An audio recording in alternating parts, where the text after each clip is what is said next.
Good evening. I call to order this council workshop meeting, July 2nd, 2025, and we'll begin with Pledge of Allegiance. Please rise. I pledge allegiance to the flag of the United States of America and to the republic for which it stands, one nation, under God, indivisible, with liberty and justice for all.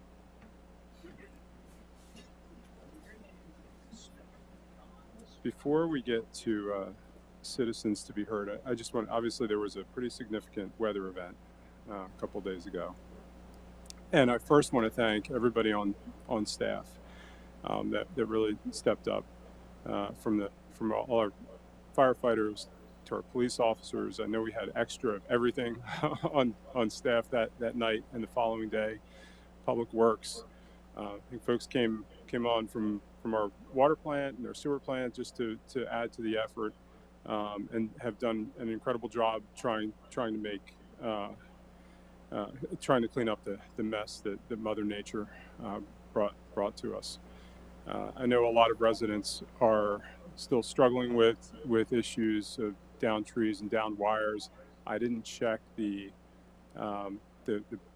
power outages before I was able to get here, but I know at least as of yesterday there were still several hundred people without power. I know my paralegal's power keeps going out because I get reminded every time during the day when she's notified that her power went out at the office.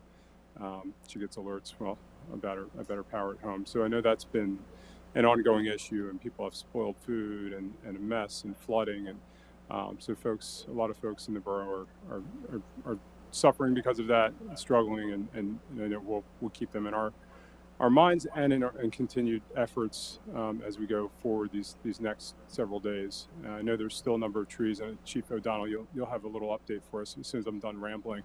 But I was just telling Councilor Stubbe that this morning I was trying to get to my annual blood work for my physical at 6:40 this morning, and I kept having to turn and back up and turn around, and so there are a lot of trees still down, blocking the roadways, which makes it tricky to navigate, both for everybody who's driving through the borough and our first responders who have to either memorize where all those trees are down and roads are closed, or react to them as they approach them. I also want to note too that with all that flooding, and I'll lean on our Water Resources Director a little bit. If I get any of this wrong, please feel free to correct me. And I'm going to be as brief as possible. That this event, so state and federal guidelines have municipalities create stormwater management systems that are prepared to address what's called a 2-year storm, which is kind of a misnomer. It's just a storm that has a 50% chance of occurrence in any given year. What we experienced the other day was a 1,000-year storm. Is that correct? Yeah. So that's a storm that has a chance of an occurrence in 0.1% chance of occurrence in any given year. A very rare occurrence. It was frightening enough, I know, for my wife and kids, that they thought it might be a tornado and headed down to the basement. So it's a rare occurrence, but we're also at the same time doing everything we can to improve the quality of our stormwater facilities throughout the borough. We have created a master plan to do that several years ago. I'm sorry, Mo, if you can remind me when, 3 years ago. And that master plan has an initial set of 7 priority projects. The cost of those projects in total is about $18 million. The most expensive of which is about $9 million, and the least expensive of which is about $100,000. So there's a big span of projects and a huge cost that we have to address, but we have to address also in conjunction with residents and property owners throughout the borough, and other stakeholders and government entities like PennDOT, who have a role to play in that.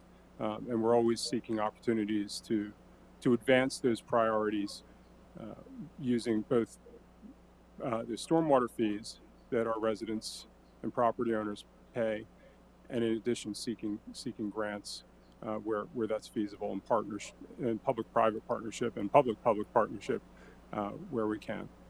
Um, so I'm going to hand it off to Chief O'Donnell if you want to give us a brief update on the status of the cleanup efforts and all those things that I just talked about. Okay. Good evening, everyone. Public Works, as you said, is doing a terrific job getting everything open. We're probably most of the roads are open now, or have at least one lane. There's not all of them. Some of the developments and so forth still have a few. Secondary roads, your alleys, so forth. There's quite a few that are still blocked there. Um, there are still branches and some trees still fall after the storm. We were out once earlier this afternoon for trees and wires, so that's going to continue to happen. As these trees were weakened through the storm, it may have been aged and so forth. Anyhow, so that's cleanup's going to continue for the start of the storm. Um, to just to step back, we just started off with responding to water rescues. We had like two individuals trapped in cars. We went to those. We had one resident trapped in their basement, water coming in.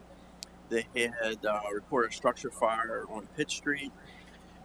We've had fire alarms, and majority of our calls were trees fell on homes or vehicles, or majority of them trees and wires. Our personnel struggled getting around town. Uh, I struggled to get off 81. I was a mile away from the exit and had trouble getting off and getting back into town. Um, but they're the type of alarm we documented 75 responses. That was before our command post was set up, and that's not after we demobilized. Um, we Cumberland County brought in their incident management team. We staged at Station 41 Union Fire Company and had apparatus staging there. We brought a mutual aid resource in from Carlisle Barracks, Citizens Fire Company, Mount Holly, New Kingston, Monroe Township, Team 800, which is a fire police unit throughout the county, resources throughout the county. They were brought here and staged. They were staged at the police station. We set up the command post right away. Contacted Mike Boswell on my way to Union Firehouse, and what our plan was, once he assembled his team and the rain let up and the winds went down, is to open as many roadways as we can. Where we can move things, that we start getting things and getting passageways open. Um, During that process, we were taking calls. All our calls were coming into our iPads. We were dispatching from Station 41 our local resources, unless it was a major incident.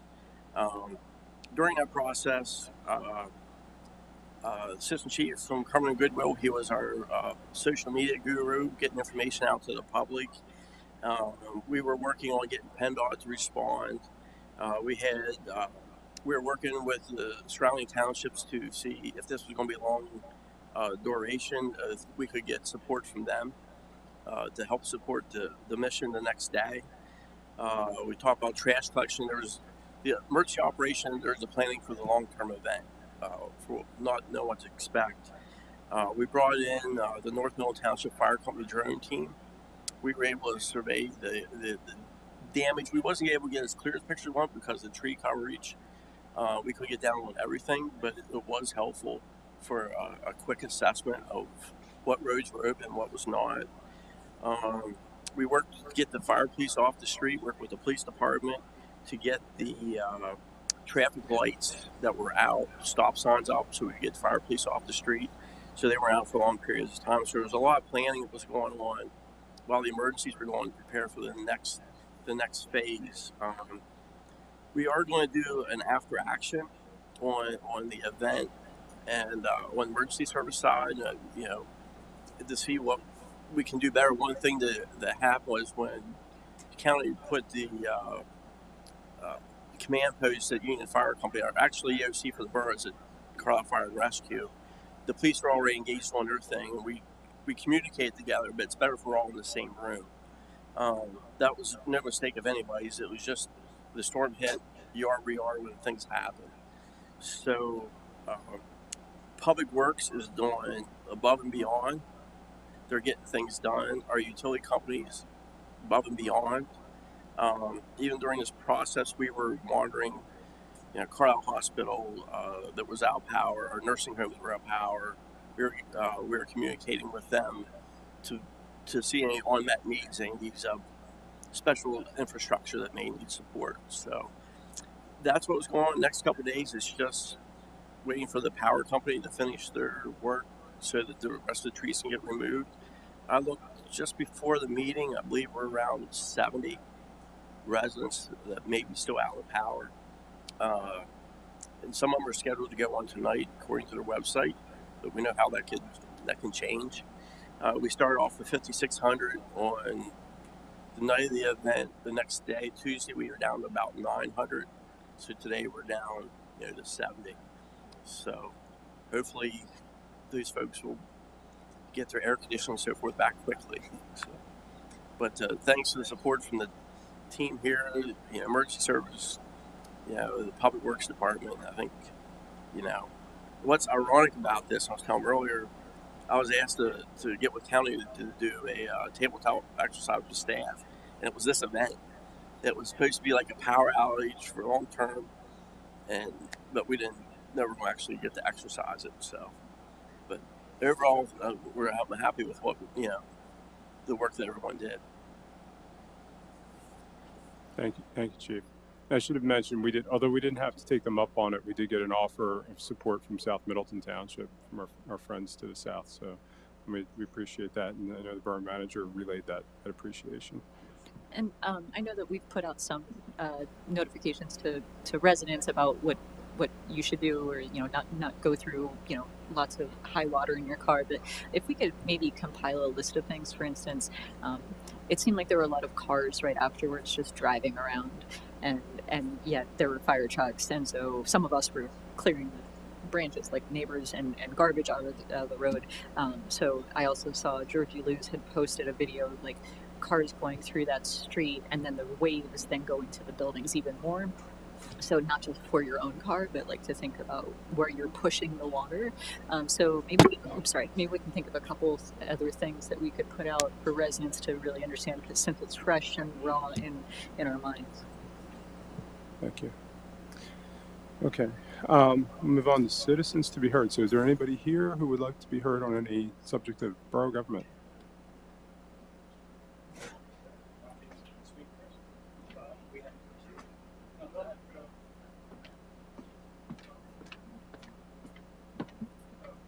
Hey there, Owen Parker, 613 North Andover Street, Carlisle, Pennsylvania. Sorry, I thought this was going to be a letter written, but yeah, right. This is about the welcoming ordinance. So I don't feel terribly safe when neighbors are snatched off the street in front of their kids and taken away by armed, unaccountable men that cannot provide a justification for their acts besides their eagerness to spread fear. Writing a letter of support for a judge for a person who has done nothing wrong is a surreal and deeply distressing experience that I'd rather never repeat.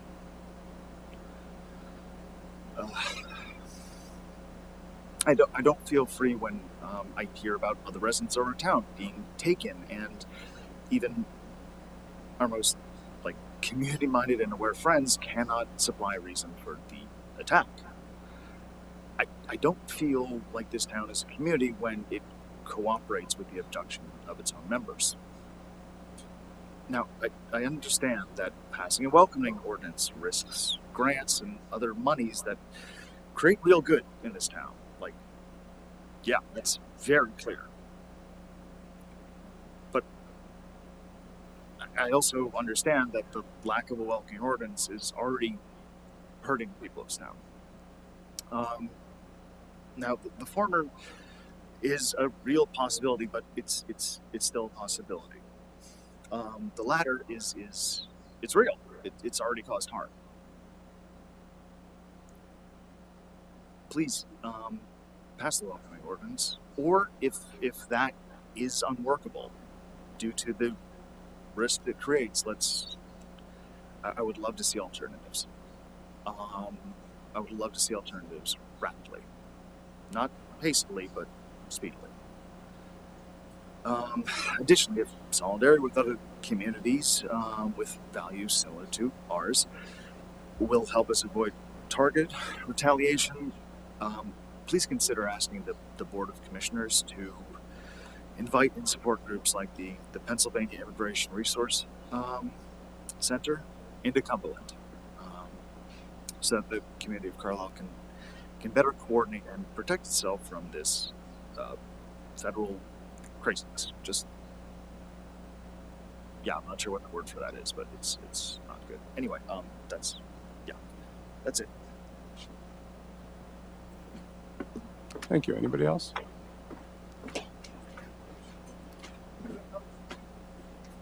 Yes. Hi, I'm Mark Carroll. I'm from right up here on Willis Street, West Willow, and I have not an issue, but I have some questions about the trash. The trash when it went from bags to cans or bags, bigger bags, what have you, and the cost of those bags. And so I'm concerned that I pay probably 1/3. I used to pay 1/3 of what you're charging me now for trash when I was using the bags because I don't make that much trash. And now I'm paying all this extra money out to trash, probably about $50 or so, $60. And it's I don't know why we're not going back. Why we're not going to bags, or what was the reason to take the bags away? So, and can we get those bags back? Because I know that I talked to the trash people, and the same people that collect here in Carlisle, collect down in Chambersburg, and they say they do have bags down there. So I'm not so sure if it just isn't a program that you need or something to, measure who is paying for what. I don't know. Or you just decided to, make everybody pay this thing. And so that's my question to you. I'd like to have an answer for that as to why we went to just flat rate.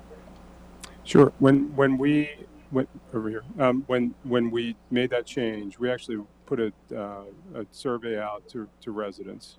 The feedback we got on that was about 50-50, almost exactly 50-50. Those who were for keeping the bag system that we had, the pay-as-you-throw system, and those for going with the system that we currently have. So we didn't get any clear response from the general public one way or the other. So then for me, and I think maybe for others, although it's a different makeup of council at this point. But I was on council at the time of that vote. There are factors in that pay-as-you-throw program that are better cost factors that are better captured under the system that we have now. For instance, you may not. I didn't put a bag out every week. I have a family of 4. I didn't put a bag out every week. I put one bag out every 2 to 3 weeks. So it's more costly for me right now under this program. But the reality is that trash truck, the loaders, the drivers, they don't know what day we're going to put trash out, and they have to go by our residents every day, right? And so there's a labor cost in that isn't getting captured. What you'll see a little later on in our analysis of potentially taking the program in house is that about probably a little more than half of the cost of the program is the labor cost, and then the annual cost of that program is largely the labor cost. So what isn't getting captured by those of us who weren't using the bags frequently is the fact that those trucks have to go by our houses regardless, right? And have to be there prepared to pick up the bag, even whether we have one there or not. So there's a cost there regardless, and it's kind of akin to your water and sewer cost. If you use no water and sewer throughout a month or a quarter, there's still a cost to the system for that you would pay. There's a minimum cost for that. You probably don't experience that because you don't go through a month without using your water or sewer, but there actually is that cost. And so it's kind of like that. There's this built-in cost for that trash hauling, regardless of whether you put a bag out in any given week. So, oh, go ahead. Yeah, that's okay.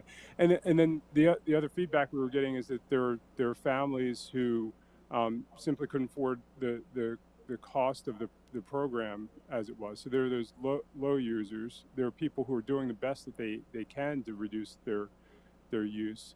But the reality is they may have multiple family members living with them because they can't otherwise afford to live the way I do, or I'm not making assumptions about the way you live, but I live in my I have my nuclear family of my wife and my two kids. Not everybody lives in that situation. So those who might not otherwise be able to afford that bag system, what we were seeing is people hoarding trash. We had a number of codes issues, and Jared's not here tonight, but we had a number of codes issues because of that issue, and we have much less of those codes issues related to trash now than we did previously. Okay, so with that, then when it comes right down to it, so you have additional revenues in what you're collecting in the trash now. We don't have additional revenues. The way this program How can you works, not have yeah, additional revenues? the way the program works is we pay a hauler, we take the money in for the bags and the fee, and that money goes right out to the hauler that both has all those labor costs and tipping fees. So what you would see in our budget, if you took a look at our budget, it's basically all that money that comes in goes right back out to the hauler under the contract that we have. So we're not building a we're not it's not a there's not a revenue surplus under that system. And Oh. I'll just note also, when we put out our request for proposals, we only got one option in, and we had 4 different types of collection, and we did offer, at least on the request for proposal, a hybrid option, and I believe on the hybrid option it was an absurd number for just a bag. So anyone that wanted to just do the bag, it wasn't going to be $7 or $8. It was going to be 15, 16. They purposely put the price up so high that it was No, it didn't make sense, right, for us to even I don't buy. consider it. So that's also why later in our agenda here we will have our assistant borough manager speaking about the possibility of bringing garbage in-house, because we too were not exactly pleased with the what options we had, but we had to make a choice, and so we know that residents also have feelings and are impacted by the choice. So we're at least trying to get a better grasp on what possibilities we have, because we do want to make sure that we can do the best. But unfortunately, when we only have one bid and we have to choose that, because one time we did deny the bids, and then when they came back even higher. So we didn't reject the bids for fear that it would actually have even gone higher in price. Okay. So, having said that, what you've said, as far as having the ballot, or having people read your memo to say 50-50, you mentioned 50-50 on whether we should have bags or not. I don't know that that's really getting out to everybody. I don't recall seeing it myself, but maybe I was on vacation. Maybe I've been here, maybe it's there, whatever. But maybe sometimes I think, gee whiz, if maybe you put it on a ballot and see when people vote, so that the people of Carlisle can actually see what you're trying to do, and put that on a ballot. This way, they can actually see it and vote on it one way or another. This way, you're getting legitimate numbers. Hearsay, I don't buy. And therefore, I'm looking at this, it's like, right? And so when I look at the finance part of it, and if you do the math, I mean, it's what, $2 million, 2 million, was it 2 million, The cost of 3733? the cost of hauling over 6 years has just about tripled. What is it over 1 year? What is it in 1 year? Our expense about 2.6. Is it 2.6 million? Who can answer that one, Richard? 2.6 to the borough, from the collector? We get billed by the collector, a little over 2.6, and then we collect that from the residents to pay.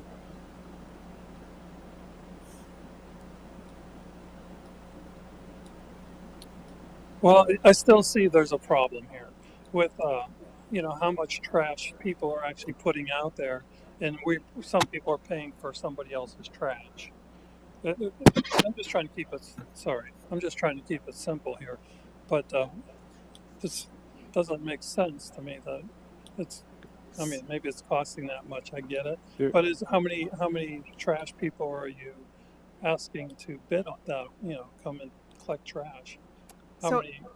if I may, so Yeah. we put a request out for multiple bids in 2022, and we only had one response. No other companies wanted to bid in this market. So Why? we only had, there are various reasons why, partly to do with some of the companies are now using exclusively trucks with automated arms, and they wouldn't work in some of our smaller streets in the borough. So we had one choice. That's it. And I also, you'll see this in the presentation that Assistant Borough Manager is going to do, but the tipping fees or the amount of sort of weight per trash, like that's only about 10% of the total fees for trash. As the mayor said, labor costs are exceeding 50% of that trash bill, equipment fees, fuel fees, all of those factors go into it. The amount that we're paying the dumping station to actually dump, and it's per weight, is only about 10%. So it's really kind of a very small fraction of that monthly charge that you're getting is the amount of trash that you're putting out. Okay, so how just about a breakdown of what the borough's doing, what you're being charged, and by whom, so that we all can just look at this and say, oh, okay, these numbers add up. So we're going to see that later Yeah, tonight. we're going to see that in a moment. And I was going to suggest, if we can, I think it was a very thorough memo that was put together that we'll make that publicly available, and then you'll be able to see exactly. So when I was talking about the threefold increase, that's graphed, and you'll see that later on tonight. We can make that publicly available.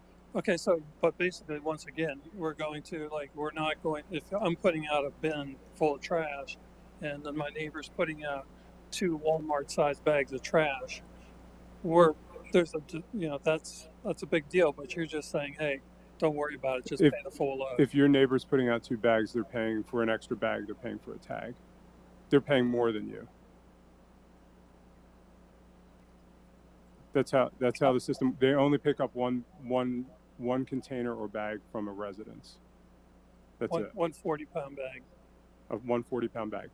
Yep. All right. That's pretty much what I had. So. Sure. Thank you. Thanks. Anyone else? Yes. Come on up. Tina Ziegler, 120 East Lowther Street.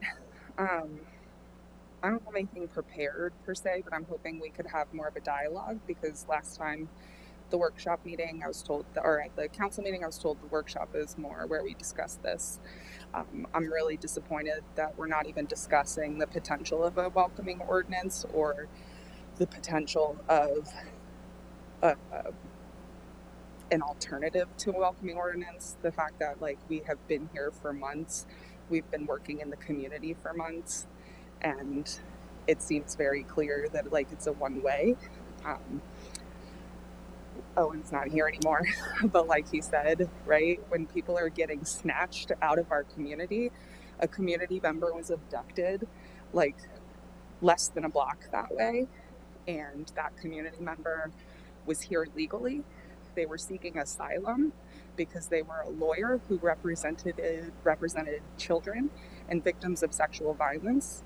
They had already applied for asylum, and the reason that they came to be known to ICE was either an aggressive driver that literally tracked this person down, got out of their car to assault him, or police. We don't know which one it was. And I can't guarantee that it wasn't police, because we don't have anything protecting us from doing that. And so I guess, what can we do? Where are we at? How can we show tangibly that we're protecting folks from getting their data stolen, because ICE is getting access to everything, right? Like, you can read the headlines, they're getting illegal access to data every day. How can we protect our residents if we're still collecting that data, or if we're not at least assessing how we're collecting that data, what we're doing with it? It's incredibly dangerous. And yeah, now I'm going to stop and hope that we have something, a dialogue or something about it.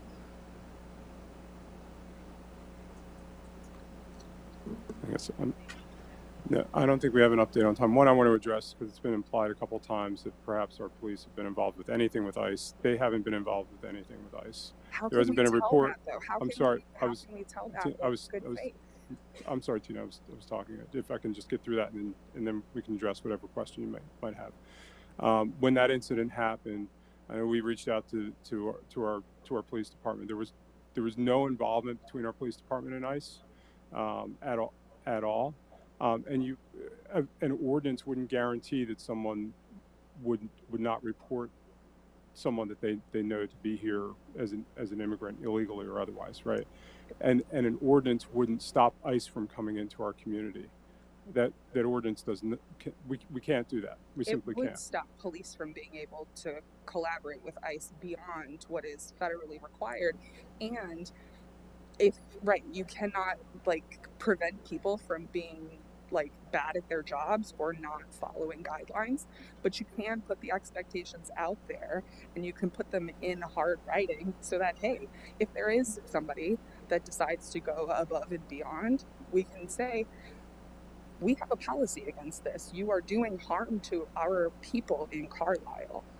Right, but there was the implication without any evidence that our police had some involvement in that. I said and I didn't know. I said that there were two options that I believed could have happened. Right, but it also could have been anybody police under the sun that did that. But you chose to choose one individual and our police department, and I'm sure our police chief would guarantee me that our police did not make a referral to ICE for any individual in this community. Is that correct, Chief Landis? Yes, sir, Mr. Mayor. The Carlisle Police Department has not done anything with ICE. It's not a role. We're not an immigration agency. Carlisle Police Department has killed people. So, like, how am I supposed to just take the benefit of the doubt? That's kind of an absurd analogy, Juan. It's not. It absolutely is, Tina. It absolutely is. And Juan, I know the issue. The individual you're talking about. That person tried to kill one of our police officers. So that's an absurd analogy, Juan. And I won't stand to say that it is stand for that to suggest that our police don't have integrity. One. Back to the issue at hand. I agree with you on the issue that we shouldn't have involvement with immigration enforcement. We don't have involvement with immigration enforcement. We've said that we'll take the issue up. We sent it to an attorney. We've expended funds to have an attorney review the ordinance and make revisions. Council has now had the opportunity to have a session with that attorney to discuss potential revisions, and I don't know when we'll take anything up, but it's on our list of priorities, and we'll get to it, whether it's an ordinance or whether it's some internal policy. Sure. And I would just like to end by saying all of this is for show, right? But like at the end of the day, putting something on the books, making ICE's job harder at all, makes it harder for them to do their job in any community. If we have outlined, if we have said on the books that we're not doing anything beyond federal compliance, they're not going to have reason to come here, right? Like, they're not going to, I'm just done, but like, that's provable, right? Like, look at the records. ICE is going where it's easy, not where it's hard. So let's make it harder for them here. Thank you. Anyone else?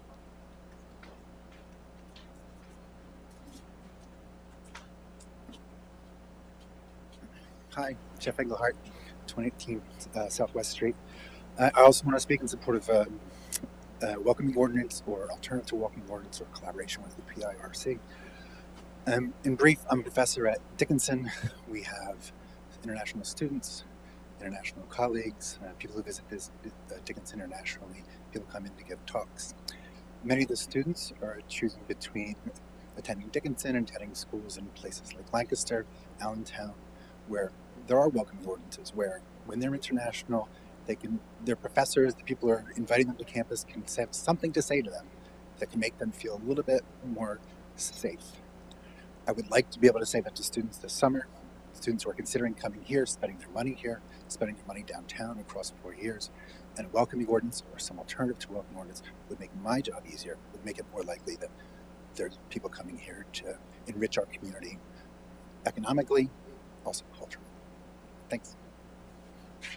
Thank you. I'll just note that I'm completely supportive of the basics of the welcoming ordinance, but one thing that I will just say is that in what I approach all of my work in is in a very Carlisle lens, and also what's happening right now. So welcoming ordinances have been on the books for a number of years now, and it is a different situation. And there was a list of sanctuary and welcoming cities which were flagged. So much like our government puts out orders that sound good in title, and then in the document it is something completely different. Instead of it only being a welcoming ordinance about that, I did bring forth some additional information that I thought would be helpful about Carlisle. We're a home rule community. It means we have a little bit of flexibility when it comes to the structure and how we approach certain things. It doesn't mean that we really have any extra powers to wield, but there's been other executive ordinances that have come out that I had also had concerns about. So my thought was to, instead of just continually putting out a series of different ordinances, to kind of couple it and try to make it as strong as possible and unique to Carlisle. So that's why we were looking at the welcoming, this other one. Other things I wasn't aware of, but there's ways that we can also have an ordinance. We can also have directives to our employees, which is also, like human resources. So there are some other options, and I understand what you're saying about ICE, maybe coming to places that they see as easy. But my other concern, and I just want to publicly say this, is that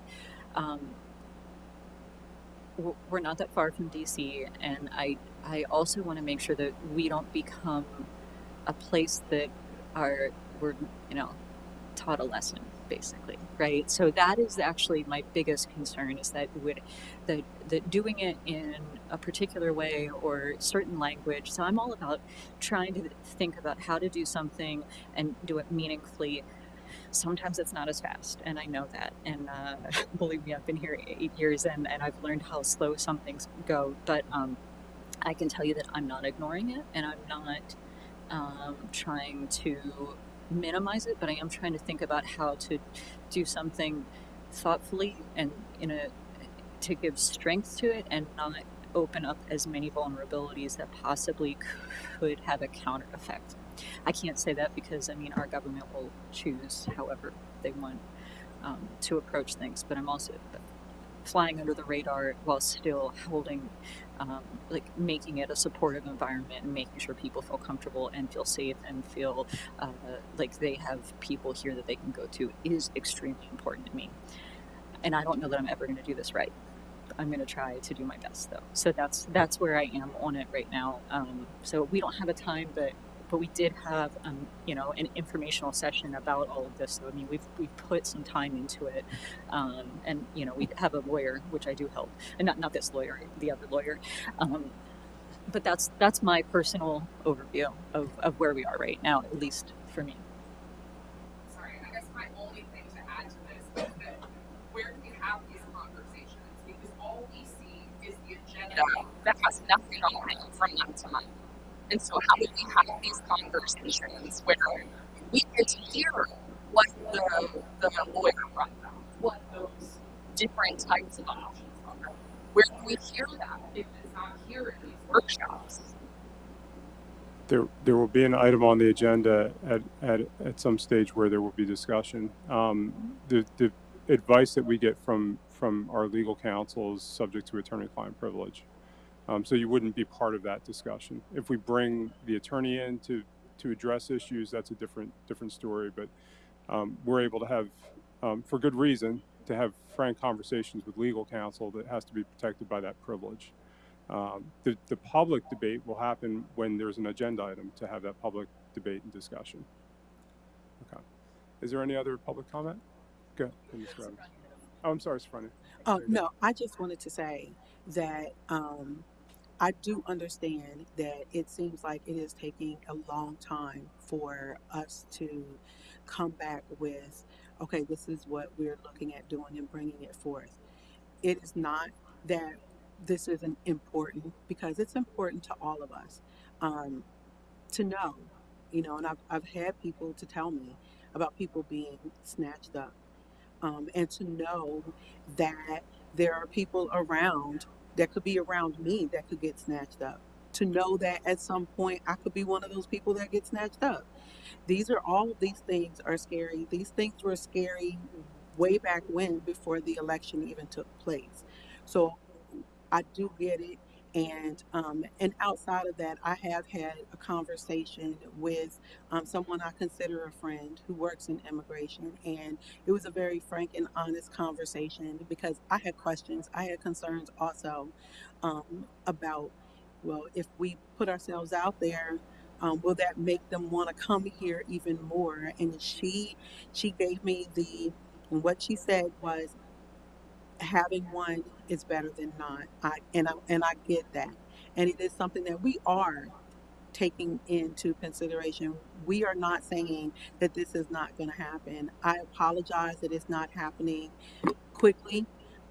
We'd all like to see it happen quickly, but we're taking the proper steps that we need to take to make sure that we are doing what we are supposed to do as a council. Um, but this is important, and I want you all to know that. And that none of us feel that what's happening is right. And none of us want to see what's happening happen. And all of us agree that, yes, something has to be done. And we just have to um, come together, all of us, and make decisions, make suggestions about what that looks like. So and this is not for me. I'm going to say this right now. This is not for me to go back and forth. I don't want to do that with anybody. I know where I stand on this, and I'm not speaking when I say where I know where I stand. I'm not speaking for any one person, other person here on this council. But I will say, this group of people here cares about this community, and we are being careful. We are being thoughtful, and we are having the conversation that needs to be had. So I just want to put that out there. Okay. Mr. Evans.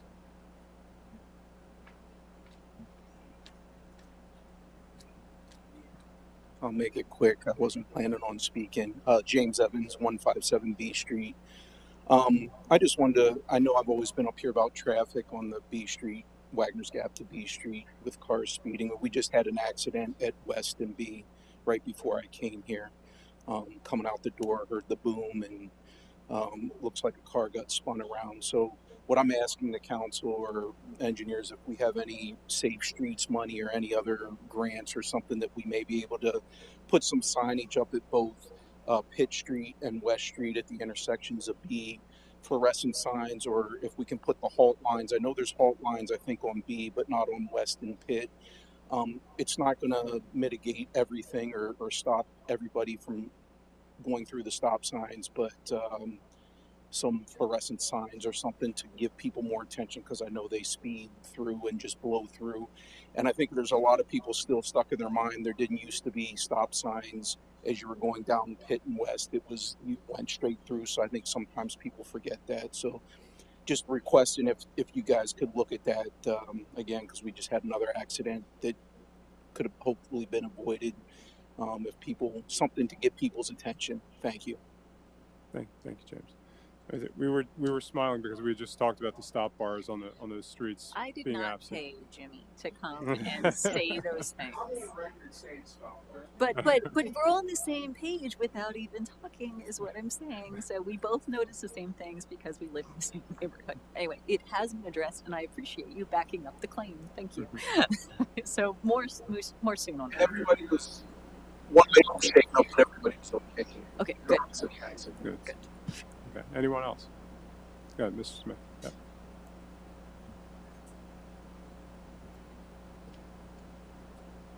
Good evening, everyone. Hello, good people. That's what Mr. Malley has taught me at Sunnyside in the lobby of this school. I want to talk about a few things. My name is Don Smith, 350 H Street. I live next to the YWCA near the Carlisle Pool. Calming measures. I would like the borough manager and the engineer to conduct a traffic study on East and Bedford Street for two-way traffic. I think that will calm it down. Just recently, I thought another way to calm the traffic down in that area of town would be to eliminate the traffic lights on East North and Bedford Street and East North and East Street and replace them with four-way stops. Nobody goes through the intersection. Everybody comes to a stop and takes their turn. Farther down East North Street at Spring Garden Street, make that a three-way stop. Traffic is backing up on Spring Garden. It's hard to turn out. People coming left and right, turning there. Bring everybody to a halt. Everybody takes their turn. Everything calms down. I agree. I don't like the trash program. Not necessarily because of the cost. If you need to raise the price of a bag, do so. I don't like it on my water bill. My utility bill went from like $130. Now it's over $200. It's harder for me to make that payment. If the trash were not on that, I could separate them easily. It would really take a burden off me and many others. And not just that, but when people set their trash out, they're kind of particular, but after the trucks go through, the neighborhood's a mess. You know, they're in a hurry. You had people returning cans when all they all do is grab a bag and go. Rush it back. And if I had to do that, I'd be complaining, boss, you're making me work too hard, and I'd be trying to straighten everything out, making it nice. They'd be telling me to hurry up. Now the cans blowing all over the streets. People aren't even using cans anymore. They're just setting the bag out. The bag was never the issue. It's the cost. And collection, you want it on the utility bill. So I want the trash bill off the water bill. I don't care if you have to raise the price of the bag. The streets will be cleaner. Once the trash man goes through, you look out, man, the street's clean. Right now, it is a mess. Other than that, it's been 12 years we've had home rule. I looked in the newspaper. And is it time for policy evaluation? Can we look at some of these things that we've instituted to the public? You know, the trash program, the tax increment financing, the transportation program, the roundabouts, the taking B Street. I read an article from May of 2013, and the engineer recommended taking 74 and redirecting it straight to 34 using B Street. And, well, that plan has been crimped shut. So I think we need to evaluate where we went. Is it more or less than what we need? And we need to evaluate, you know, the leadership roles, the positions. You're all elected, right? And we just have to be careful. We just end up with administrative elites ruling us. So I'm asking you to let's find a way where we can measure the benefits and costs of the programs that are imposed upon us and improve our situation. So if we don't do a traffic study on these streets for two-way, it's an incomplete study. You're not serving us, in my opinion, because we cannot afford to lose those travel lanes. Those roads are expensive to build, and you know, I'm a bicyclist. I like riding a bike. I'm getting around okay, but I'm getting older too. You know, I'm getting sore. I need a vehicle. we need a comprehensive plan, and not just within the borough, but surrounding townships. So there's so much that has happened here in the borough in the last 12 years. We need to evaluate it now. It's an election year. The dust hasn't settled on these projects in town. So I suggest to put a hold on the calming project until you do a traffic study for two-way streets, look at those stop signs, eliminate those green lights so people aren't flying through the intersections, and we can look at it again next spring. Thank you very much. Okay, thank you. I think that's everybody who's here has spoken. Steph, do we have anybody by Zoom? No. Okay. All right, then we'll move on to presentations, and we'll start with the water service line material inventory update. All right, thank you. So tonight I'm going to do a quick presentation on the water service line inventory update for the borough. We're going to start by talking about lead. We'll note on the next slide that we'll talk about EPA's lead and copper rule. This presentation is specific to the most recent updates to the rule. It does address both lead and copper, but the copper criteria in that rule has been addressed historically, as well as the historical requirements pertinent to lead. So this presentation is specific to the most recent updates to that regulation and how it pertains to a lead service line inventory. So with that, a brief overview of lead. It is a heavy metal that occurs naturally in the earth. It is known to irreparably harm the health of children and adults. Past and present exposure routes include paint, ceramics, ammunition, cosmetics, gasoline, batteries, and drinking water, specifically by way of pipes and corrosion of plumbing materials. Federal regulations have incrementally banned lead in paint and other new consumer products, including water service line installations going back to around 1978 up through 1986 over a series of rulemakings. That being said, there's still any number of legacy sources of lead exposure that are being addressed, to include public drinking water systems. And the EPA's most recent lead and copper rule revisions address some more stringent requirements for our lead controls. The EPA's lead and copper rule was initially promulgated under the Safe Drinking Water Act in 1991 to control lead and copper in drinking water. Compliance and enforcement of that regulation was delegated to the DEP. It established a maximum contaminant level specific to lead of 0. And it also established requirements for monitoring, corrosion control, public information, and lead service line replacements. That's over a series of years. The initial monitoring corrosion control requirements were established many years ago, and the borough has been complying with them for a number of years now. But the latest revisions happened in 2021 and 2024, and that is what we will talk about tonight. Those improve protection specific to children's exposure to lead at schools and child care facilities, and also bring us to present day action items, which include a lead service line inventory. So the 2024 lead and copper rule improvements established a number of things, including annual testing requirements for schools and child care facilities, a deadline to replace lead and galvanized water service lines, an October 16 of last year deadline to submit an initial inventory of all service line materials to the Pennsylvania DEP, subsequent annual service line inventory updates, and it established a number of criteria for those inventories. The inventories have to identify the service line material on both the public water supply side and the customer side of the service line. And all galvanized and lead service lines that are identified will require replacement within 10 years, regardless of testing results. Water systems are then required to replace these lines at a minimum annual rate of 10%. For the Borough of Carlisle specifically, this diagram gives you an overview of the way that our system is laid out.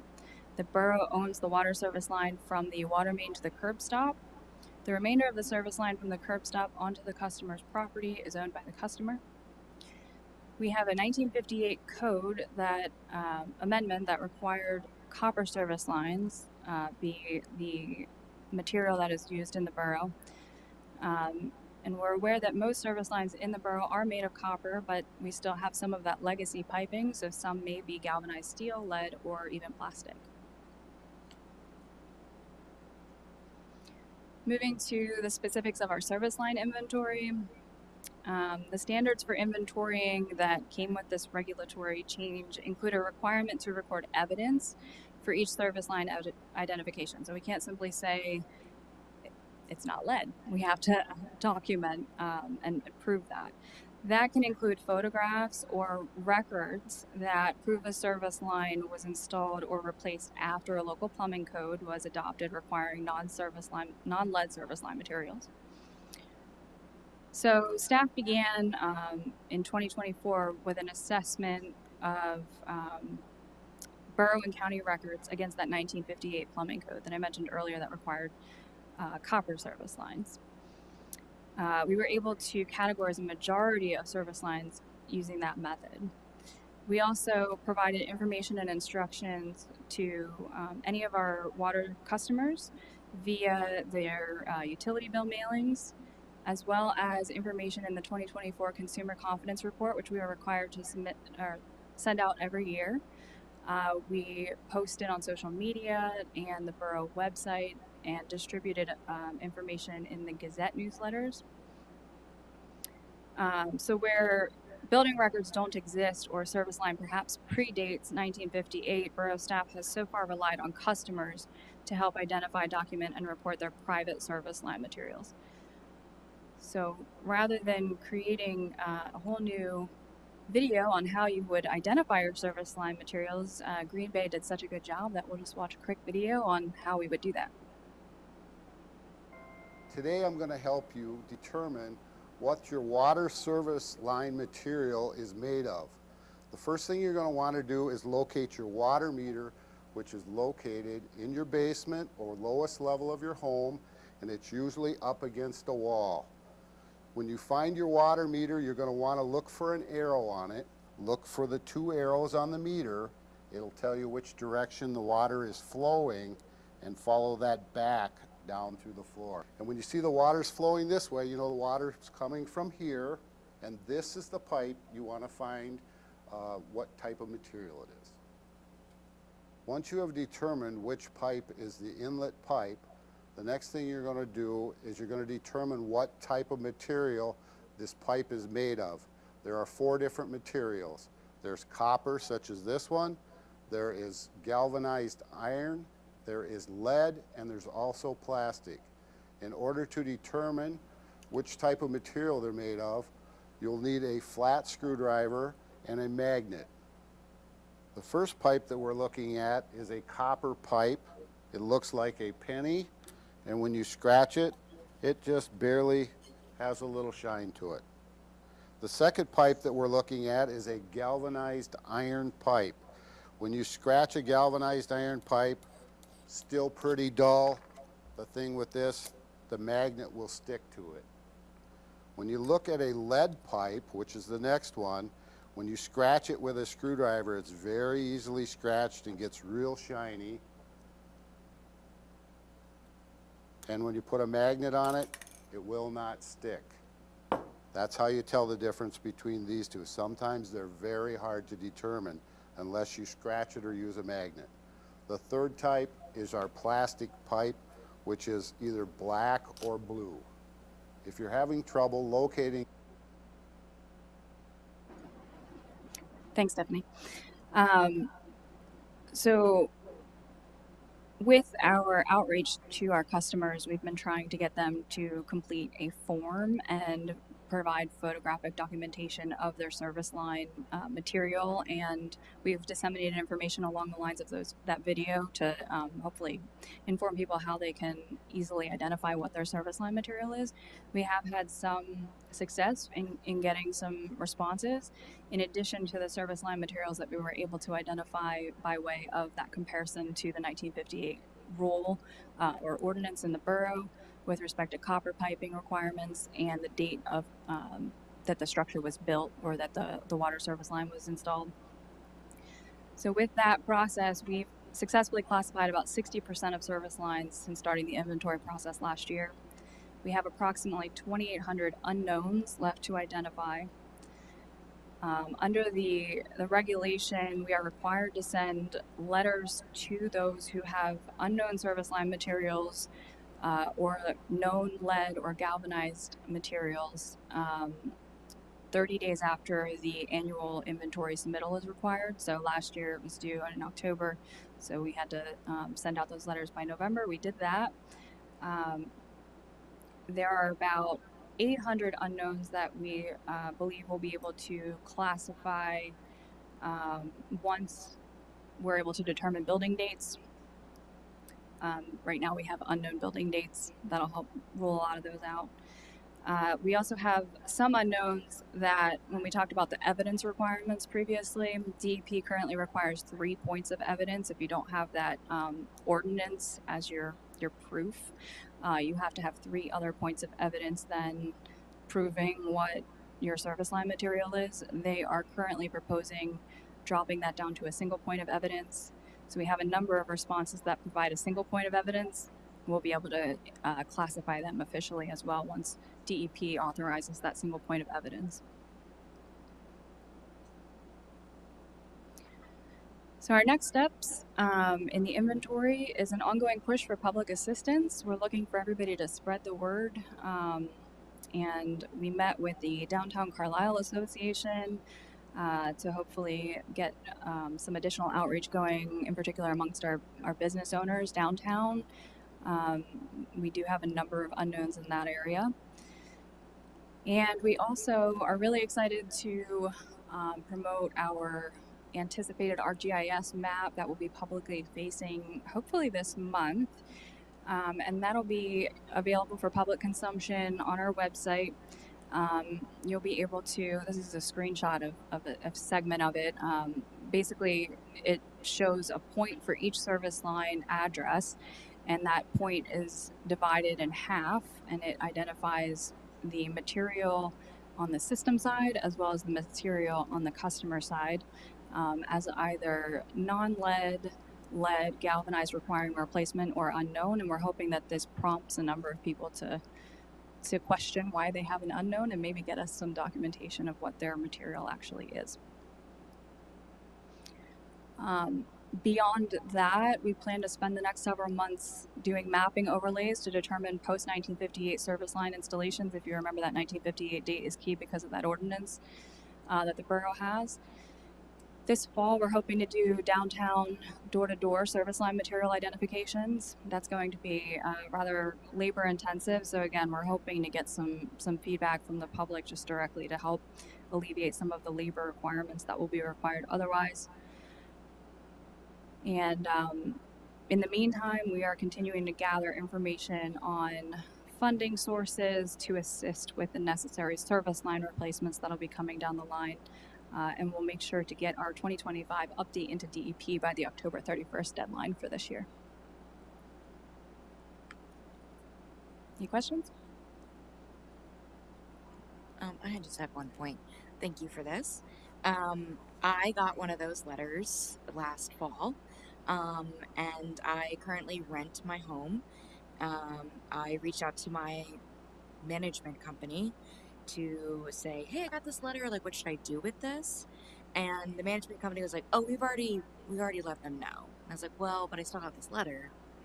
And so I had someone from the management company like come over and be like, let's go into our basement and look, because no one came into my home to take a look. And so I don't know if maybe some communication with the rental management companies that are in town and those that are renting units from them to be able to make sure that their properties are appropriately assessed within your deadline. So that's just my experience as a renter. Yeah, so that's a really good point. The rental situation is a little bit unique because we do have individual service lines going to multiple units, but they are all based on one main service line in a lot of cases. With the letters, the Department of Environmental Protection actually required that we notify every consumer who branches off of that main service line. So the service line that has to be identified is the main one that connects to our system. All of those individual branches, however, we have to notify those consumers. So you would have gotten a letter, and that's primarily with the thought that in case your landlord maybe doesn't notify you, that you have now received direct communication identifying, where your service line is at with respect to this inventory. Great. Just to also mention, I live in a single family home, so I know my property management company manages several single family homes within the borough, so I would have just been assured if someone from the company had come in and we had gone into the basement together to take a look. Yeah, we'll definitely take that back to some of the management companies. We're dealing with a lot of them now. Thank you. On that point, the individual tenants are able to, if they have access, they'd be able to report it themselves, right? They can. So in some cases, they actually receive the bills themselves as well. It just depends on the situation. And in those cases, yes, they can submit that information. But we do have a number of landlords who are either tackling that kind of on the side, and we just want to make sure that we're communicating with the tenants as well. Great. And when the mapping's up, like if I rent a unit, I'd be able to go on there and see if my building has been reported, and then I'd be able to reach out to the borough, or I could reach out to my landlord or management company and try to get that rectified. If it's not, would there be a way? I would even add to that, if you rent and you notice that the service line material was identified and is something that is of concern, that that whole map is helpful in prompting that conversation, and then also encouraging tenants to reach out to borough staff to discuss, what their options are. Great. Okay. Thank you. Are there any other questions? All right. Thank you. Next is solid waste and recycling. Okay. Thank you, Mayor and members of council, for this opportunity to talk on this important issue.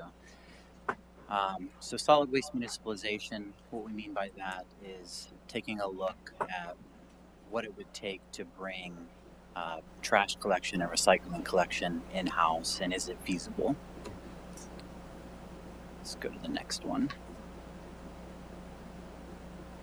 So just a little background on the history of the program. You guys did a great job, so it's going to sound like I copied down notes and I'm just regurgitating it, but we'll go for it. About 30 years ago, we started our pay-as-you-throw program. It was a great program. It encouraged customers to reduce the amount of trash that they were sending to the landfill because they had to pay for that service.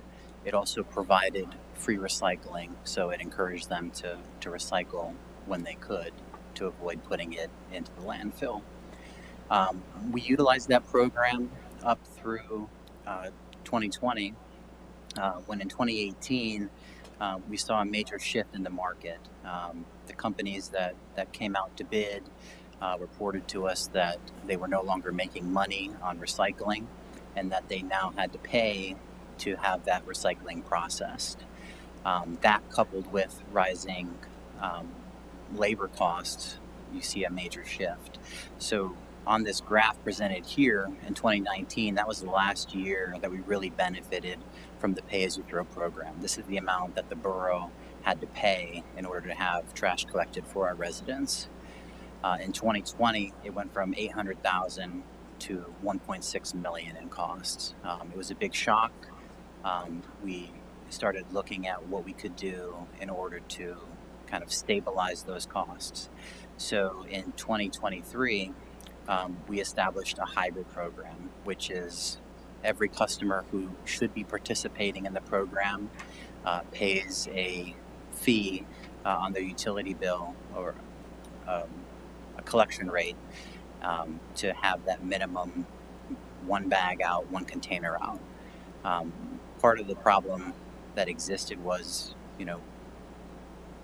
as the mayor mentioned, we have these trucks going down the street every week. Our haulers weren't able to know when they were going to collect a fee or not. So by switching to this program, the intent was to stabilize that cost for them.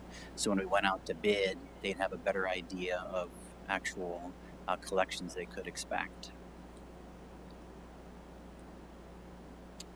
So our current program runs from 2023 through 2027.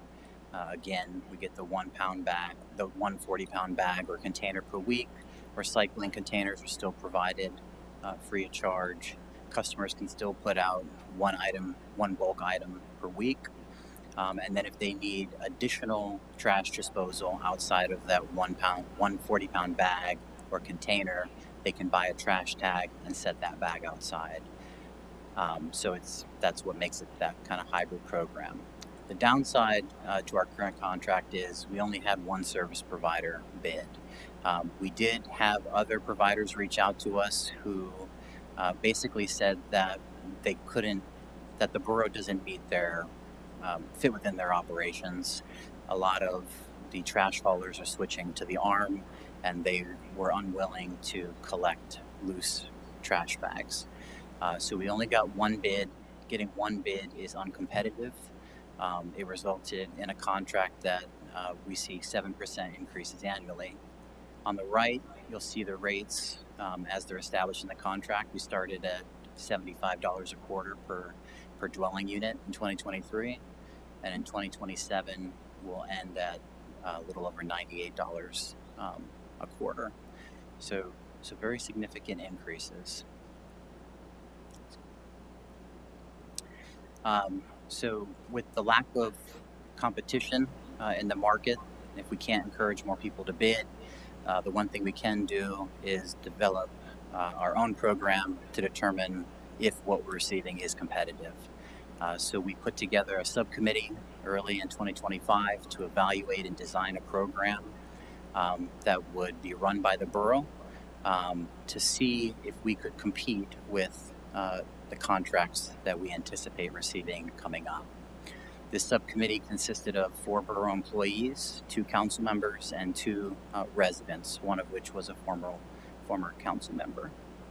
We met on a weekly basis, sometimes bi-weekly, to design this program, and then throughout the week we spent our time doing our research, doing interviews with other municipalities, trying to ensure that we captured everything we could to ensure that our program was reasonable.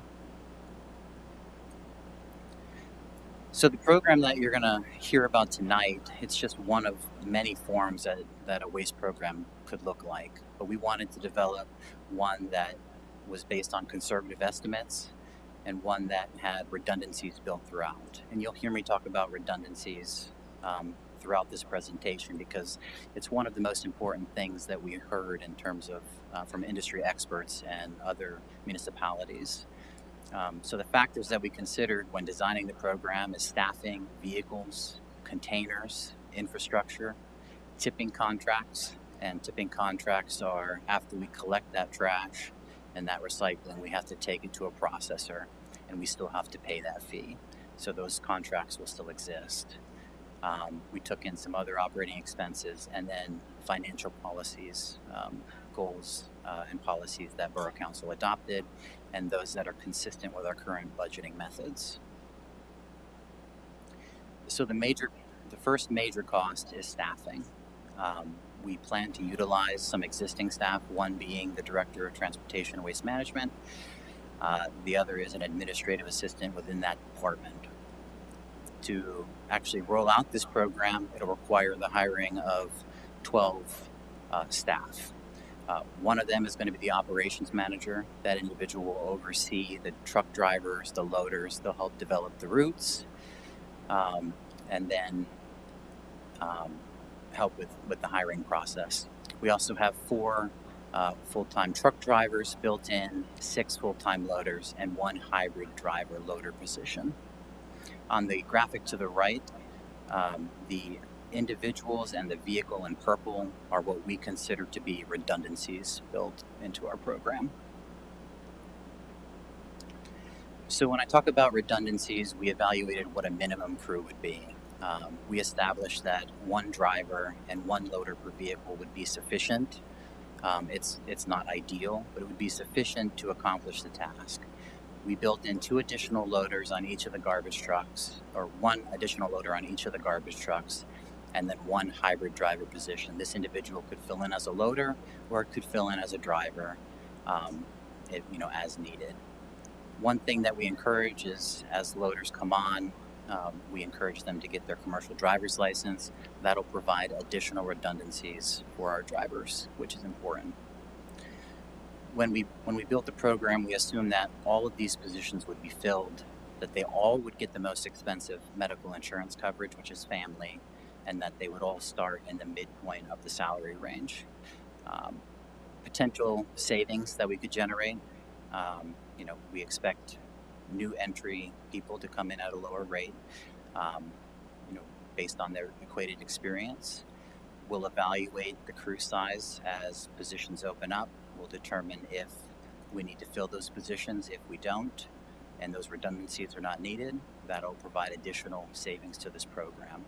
And then, of course, statistically, we anticipate that not 100% will be on family medical coverage, but rather it'll be a mixture of lower cost insurance with some in family. The next highest cost is our vehicles.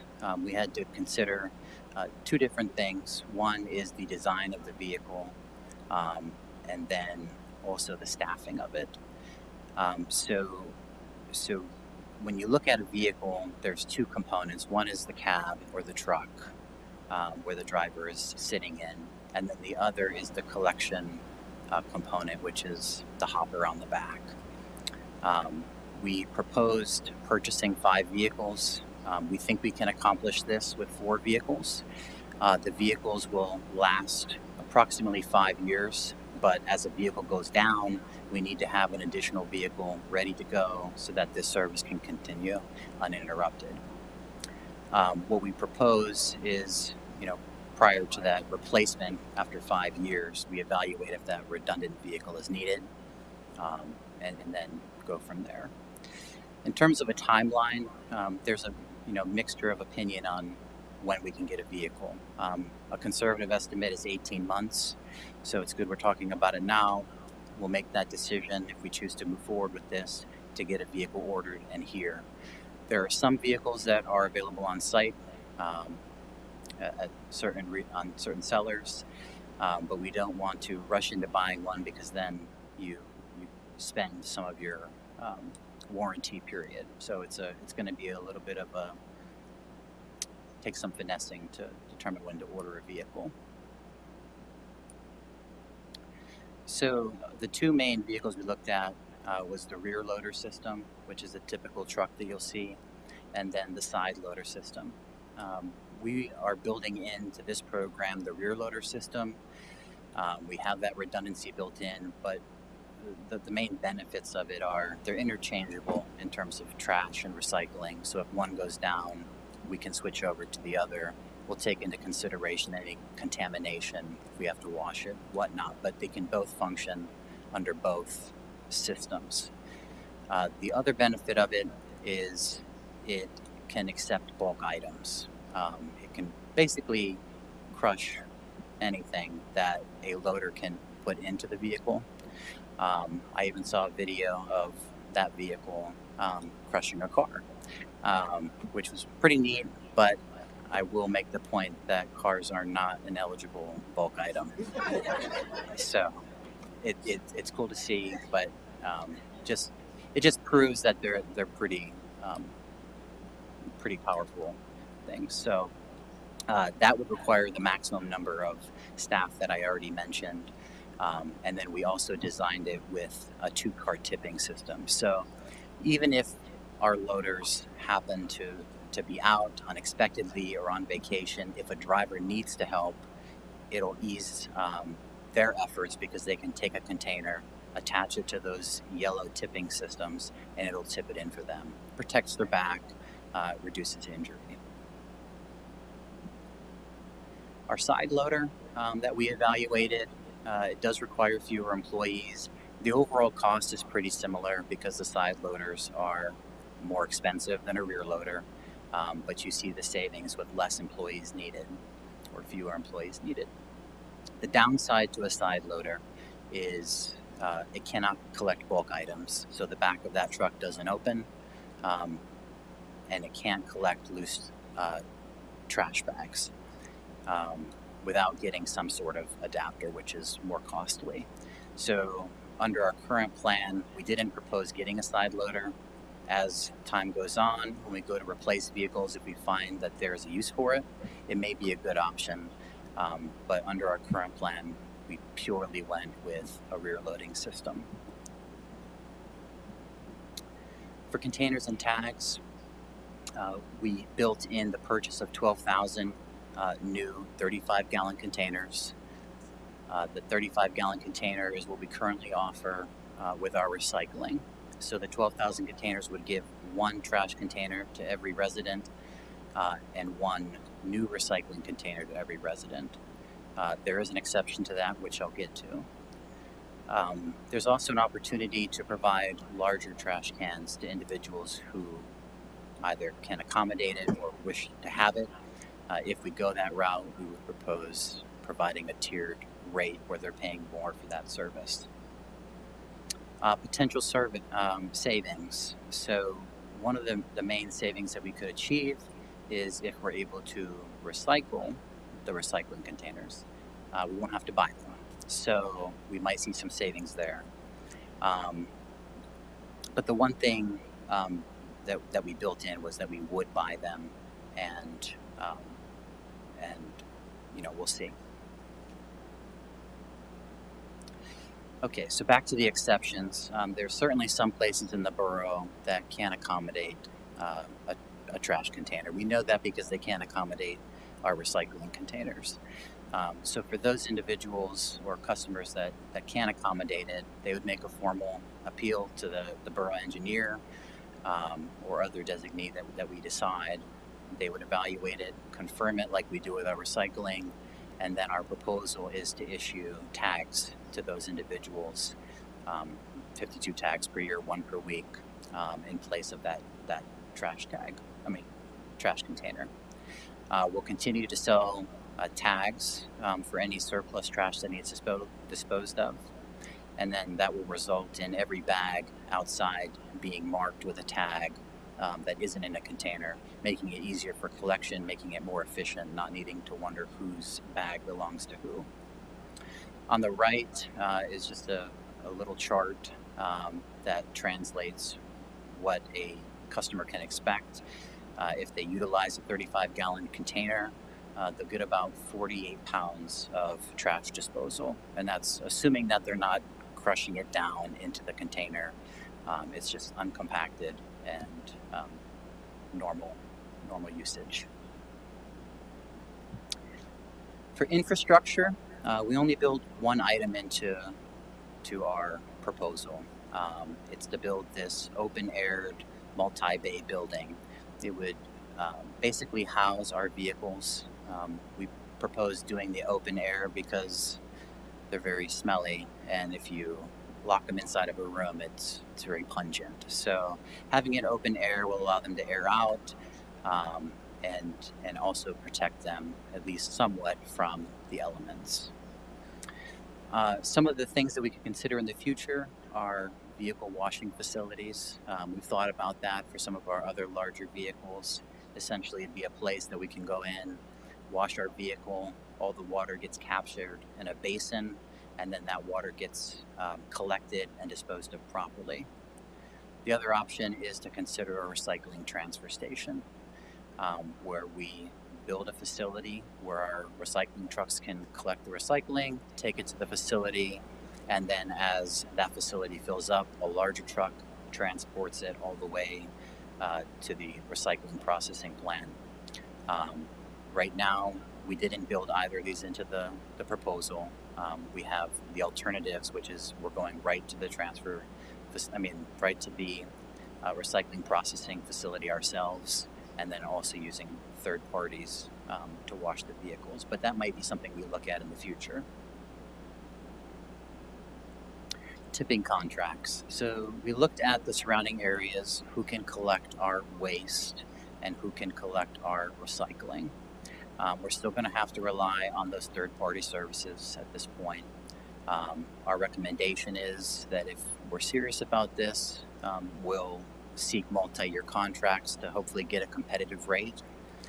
What we built into our contract is we got the current market rate, and we built in some anticipated increases with the hope of capturing any unexpected costs.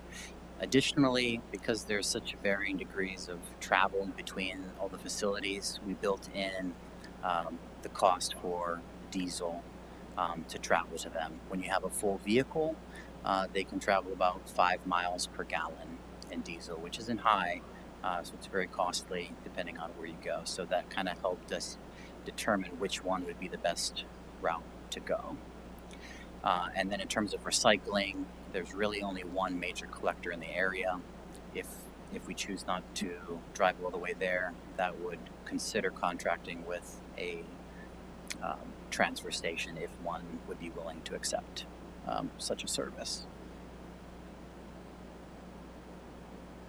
Other operational expenses. So we designed this program to match both our street sweeping program that we have now, because it's constantly driving around in terms of fuel and maintenance, and then our biosolids program, because they're another hauling function in the borough. We considered overtime, training, vehicle maintenance, rental of equipment. We built all that into our estimates. Potential savings, when we spoke to some of the manufacturers and some of the resellers, they do have maintenance programs available where, if our vehicle goes out, they could provide us a rental vehicle so that we don't see any downtime, which if we decide to drop down a vehicle, maybe that's a good solution. It's just something that we'll consider as we develop our operation plan. Our financial policies and practices, there's 3 main ones that we focus on. One is the shared administrative costs, so Borough Council, the Manager's Office, Human Resources, Finance, we're all paid for out of the general fund, but we all provide services to the other funds that the borough manages. So the proposal is that the water, stormwater, sewer, they all contribute to the general fund for their share of the costs. We proposed to build in the solid waste also making that contribution. The way we designed it, we had it matching our lowest contributor, which is the parking fund, just to start, just to see that they're contributing to these administrative costs. The other one is our financial policy reserve. On the right, we have a reserve goal established for every fund. And what that is making sure that we have enough money set aside to cover that percentage of the year's operating expenses. Years ago, Borough Council adopted the 25% for solid waste. With the increase in costs over the years, we have seen that decrease. Now that it's an in and out fund, we're nowhere near that because we don't have any emergency costs, right? So we use that funding to help kind of alleviate some of the rising costs to our customers throughout the years. So we propose building that back up to help cover any unanticipated repairs or expenses that may come along. And then the final one is developing a vehicle reserve.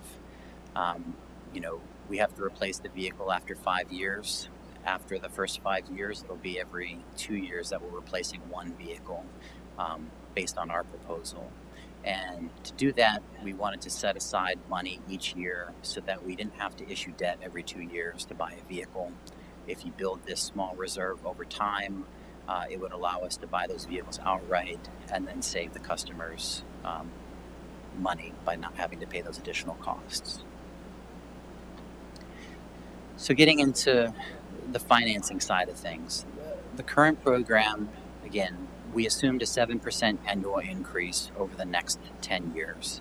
Our program ends in 2027. We don't have any reason to think that it'll get cheaper. So we continued that 7% annual increase so we could compare against it. We don't anticipate any savings coming out of the next contract. With only one service provider, they don't have a lot of incentive to decrease costs. So we didn't build in any savings for them on that front. And then finally, we did not account for any market correction. So typically when a contract ends and a new one begins, our provider will look back at the last contract year and look at how much revenue they lost out on, or did they not make certain goals, and they'll increase their next contract to account for that. We didn't build that in. Ultimately, we think it'll be even higher than the 7% initially, so we stuck with the 7% just for comparative sake. For an internal program, we have two options that we are proposing tonight. There's any number of ways that we can do this, but the one is a bond-funded program where we issue $2.4 million in capital debt to go out and buy all the vehicles, install that multi-bay building, get the containers, and then also a $1.1 million operating loan. We propose to fund that internally through our capital fund, but the reason for that is prior to the first day that we start this program, we're going to have to hire the staff, get them in, train them, and there's going to be no revenue coming in to support that. So we need at least initially an operating loan that will help cover those costs. Plus, we built in an additional 6 months after the start of the program because revenue won't start coming in until after we bill the customers and then they pay it. So we need a little bit of cash up front to do that.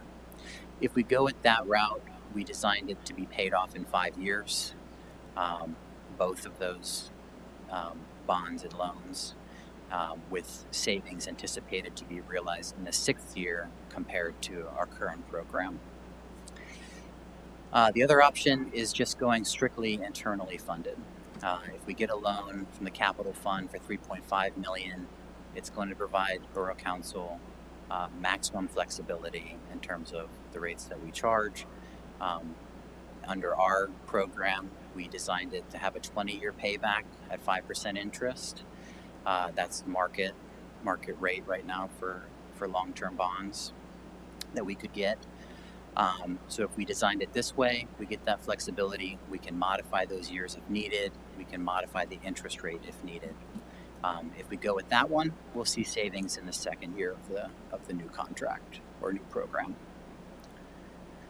On the next slide, this is our comparative graph. So that blue line that's going straight up, that's what we calculated as the anticipated cost should we not bring it internally and we stick with one service provider charging us at least 7% a year in increases.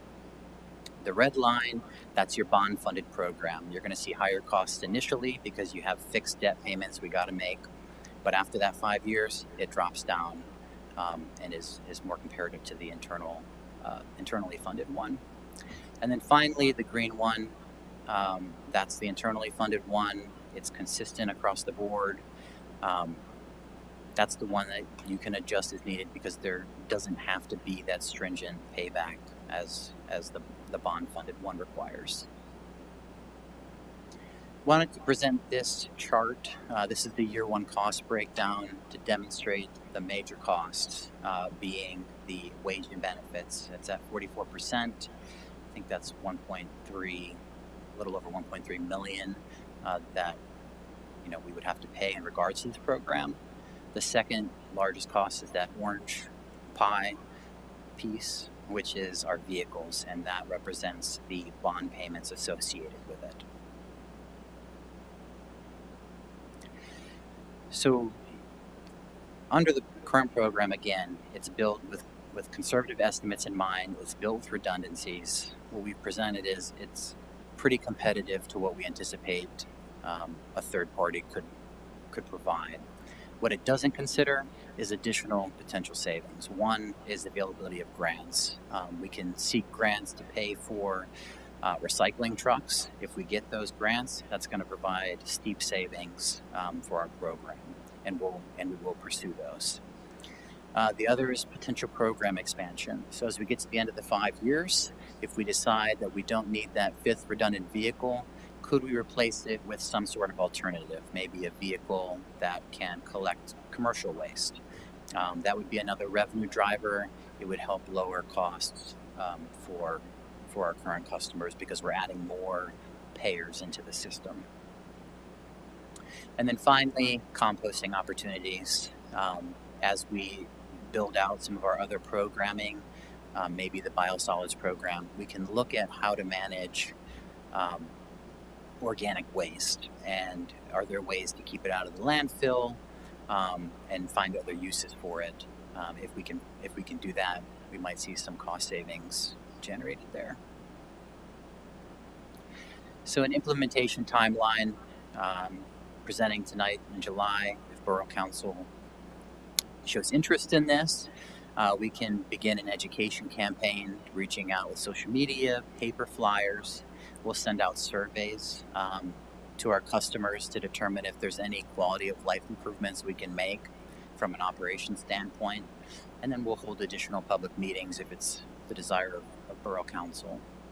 In October, we hope to finalize kind of what direction we're heading, finalize the funding strategy so that when we go to develop our budget, we know if we're going to be, one, doing this, and two, if we're going to need to go out for bonds or utilize some of that fund balance in the future. After that, we'll start looking at it from an operational standpoint, developing our routes, looking at potential parking modifications if we need to, get people off the side of the street if it's safer and more efficient for the process, and then seeing where we can implement some of those quality of life improvements that we've gleaned from the surveys that have gone out. In 2026, we'll plan to order the vehicles. In 2027, we'll order the containers, and by September of 27, we should have all the staff on hand and containers starting to be put together and deployed.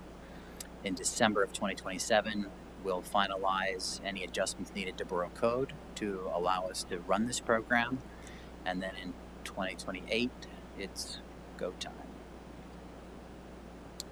In summary, an internal waste program shows that long-term savings can be achieved, all things considered. In the short term, being as conservative as we were, we think that we'll see even more savings right out of the gate. We'll just kind of have to see how things roll out.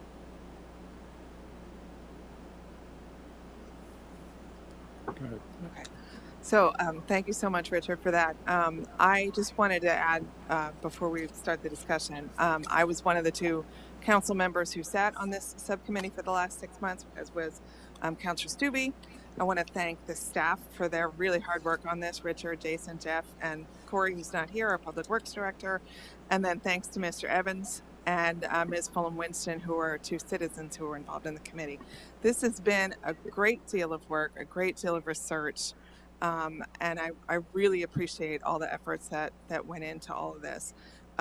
Just to kind of reiterate what Richard said, if you saw that bar graph that he made at the beginning about the costs going up, in 2020 and I wasn't on council at the time, but when we first got that first renegotiation of the pay-as-you-throw program, which caused the bags to jump from about $3 to about $6. That was kind of like the first indication that there was going to be a major problem coming ahead with trash.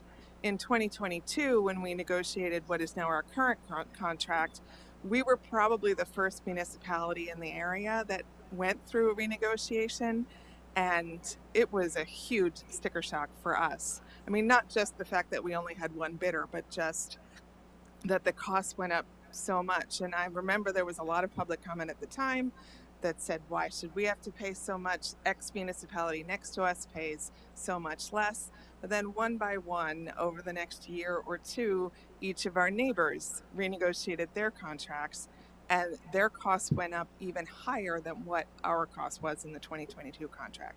So, I mean, I appreciate for ease of calculation, the fact that Richard and the rest of the team put in a kind of straight up 7% increase if we do nothing and we stay with a private contract for the next 10 years. But I think realistically speaking, if we were to take this out to bid again in 2027 for a 2028 contract, the increase that we see will be much, much higher than 7%. I think that's just to be expected. And so really now is the time we need to be proactive in thinking about that and how we might mitigate that. So I appreciate all the work that has gone into this, and I'm really eager to hear what the rest of council thinks about it. Sure. I mean, I'll just reiterate Kate's thanks to everybody that was involved in the subcommittee. I think, Kate, you did a really good job of summarizing. Councilor Mellon, sorry. Summarizing things there, and Richard, I appreciate the detailed presentation. Another thing that I don't know that we've touched on a whole lot here, but it's something we did discuss in the meetings is the customer service aspect of this. The fact that if the program is brought in-house, it does increase the ability of the borough to respond to complaints or address issues much more readily and much more quickly, as opposed to, at this point, essentially just trying to be a middleman between the residents and the hauler. And, as Councilor Mellon alluded to, obviously the best we can do is kind of estimate cost increases, and this is likely going to be a significant increase should we decide to pursue a new contract with a hauler in the future. And as discussion has already alluded to tonight, our options on haulers are fairly limited. We only got one bid the last time around, and there's kind of this trend towards automation. There aren't haulers who are readily willing to participate or utilize a hybrid program or a pay-as-you-throw program. So that really hamstrings us in our ability as we try to go out to haulers. So now's kind of the time to look into this. We're kind of doing it at the opportune moment, considering that our current contract runs through the end of 2027. So we have the ability to discuss things now and have at least a few months to kind of mull it over, get public feedback, and then kind of make a decision as to what we want to do. But yeah, again, just thanks to everybody on staff and Mr. Evans, Ms. Winston, who would really put in a lot of work to make this presentation happen and get all this information together. Okay. Any questions or comments from council? Yeah. I don't have any questions. I do want to say it was a great presentation. Thank you. And thank you for everybody who participated in this. I think it looks like you did a very thorough job. Well, I already know how I feel about it, so yeah, I won't say it right now. But no, just thank you to everyone who was involved, and the presentation was really good and informative as well. I just wanted to chime in too. Obviously, thank you so much. I think that this was one of the topics that I had discussed with Susan in my very first meeting with her as a new council member. I do want to also just really point out that this is a combined solid waste and recycling program. And I think, Richard, earlier in the conversation, I think that you had said that the recycling is free. The recycling is not free. This is a combined program. And subsequently, with either tags or the current flat fee system that we have in place, the recycling is free. Again, the recycling is not free. It is considered in the overall cost of either the tag or the flat fee. And so I do think it is a real benefit to our community that we are able to provide recycling. I remember going to my grandmother's house out in Newville, and they didn't have recycling, and I would just watch her burn stuff in her backyard, and I felt really terrible about it. But I do think that this combined program is a really wonderful thing that we could potentially provide as an employer to our citizens. So thank you so much. I think this is wonderful. And I would just add to that point that it's not only recycling that's getting paid for through this, but it's the compost, it's the brush pickup, and the bulk item pickup, and the compost site itself, and the sort of the special brush pickup we're going to be doing over the next at least a week, maybe more, all gets pulled into that cost yet. I'll just add also that, Richard, if you could go back to the pie chart. I asked him to put a pie chart in. I love a good pie chart. And that's where you can see the green at the bottom are the tipping fees for trash, estimated in this first year one as about 8% of the total cost for year one. And then that sort of bright blue right above it are the tipping fees for recycling, which is 5%, which is over half of the cost of the trash. So recycling, it costs us money to get rid of the recycling as well. And so, but that's also, if you add that together, 13% of the total cost is going to the actual fees to get rid of our items by weight. So I think it puts that into perspective when you're faced with the argument, well, I have so much trash, my neighbor has twice as much trash, shouldn't they pay twice as much as I do? You're not just paying the tipping fees, you're paying the other, 87% of the cost that goes into that as well. So for slide number 12, for the containers and tags, just to clarify, because I think this is going to be one of the questions that will come back again and again from residents. It does say that the tiered program rates by offering various container sizes. The way that you, I think, worded it was that the standard is 35, but we could give like 2 larger ones. But is there any chance of going smaller? So because that's the question for the lower generated. I think based on what we found is the 35 is really the smallest also that would function with a tipping system. Okay. So if there was an alternative that you wanted to seek, probably the solution would be loose bags. Okay. Versus a smaller container.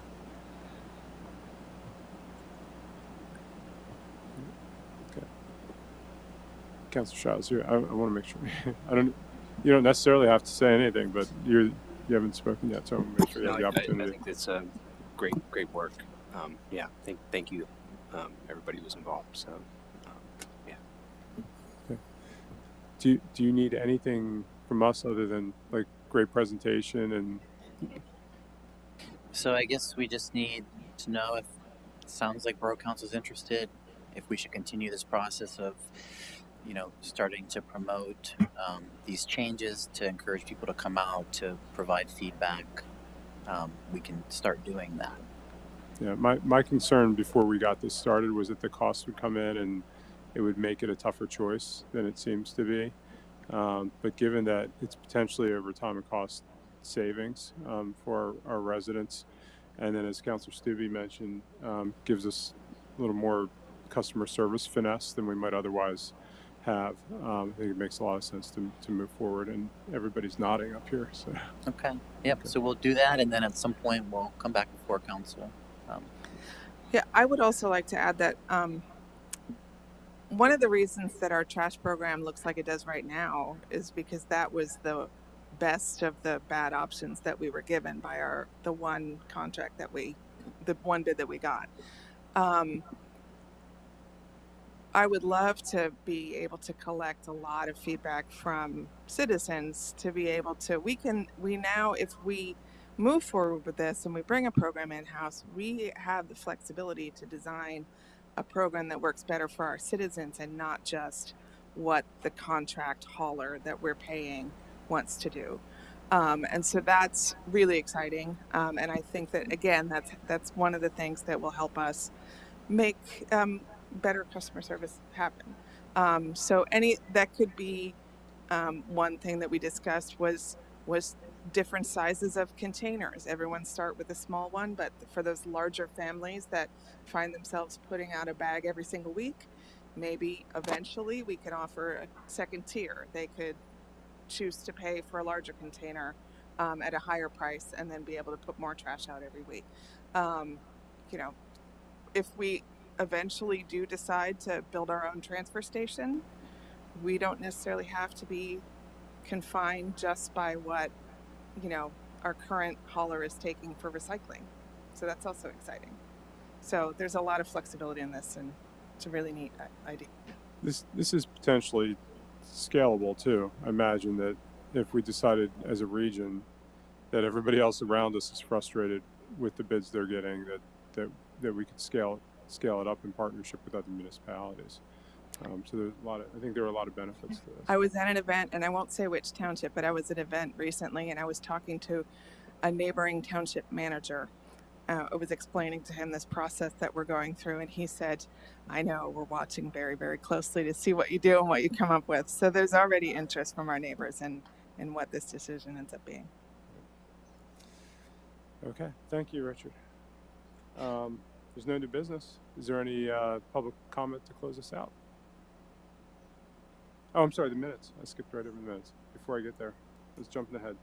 Is there a motion to review and approve the June 4th, 2025 workshop meeting minutes? So moved. A motion by the Deputy Mayor. Is there a second? Second. Second by Councilor Stuvey. Any discussion? Hearing none, I'll call the question. All those in favor, please signify by saying aye. Aye. Those opposed say nay. Motion carries. Now there's no business, and now there's another opportunity for public comment if you'd like it. Is anybody hopping up? Go ahead. I just think the going regional on this is a good idea, and the reason why is because recycling is a big business.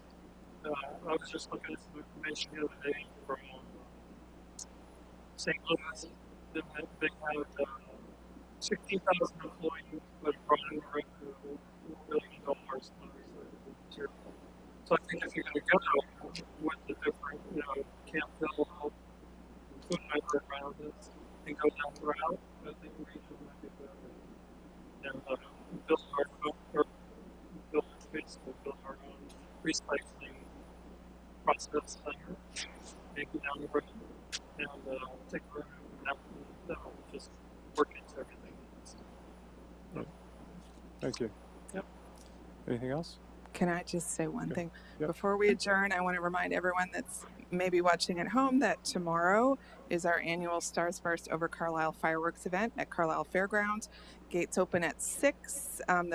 There's a DJ that will start at 7. There will be food available to purchase. And I want to I think the fireworks will be around 9:30.